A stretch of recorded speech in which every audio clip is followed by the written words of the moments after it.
শুভ দুপুর বন্ধুরা।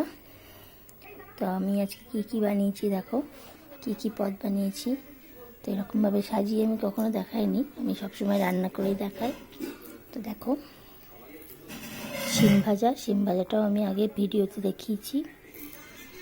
মুসুরির ডাল, মোরলা মাছের চচ্চড়ি, ফুলকপি আলু মটরশুঁটি দিয়ে তরকারি, আর ফুলকপি আলু দিয়ে মাছের ঝোল। তো এখন শীতকাল, ফুলকপিটা একটু বেশিই চল। তো আমাদের ঘরে মোটামুটি ফুলকপিটা সবাই ভালোবাসে। তো দেখো তো আজকে আমার পদগুলো পছন্দ হয়েছে কি না জানিও অবশ্য কমেন্টে।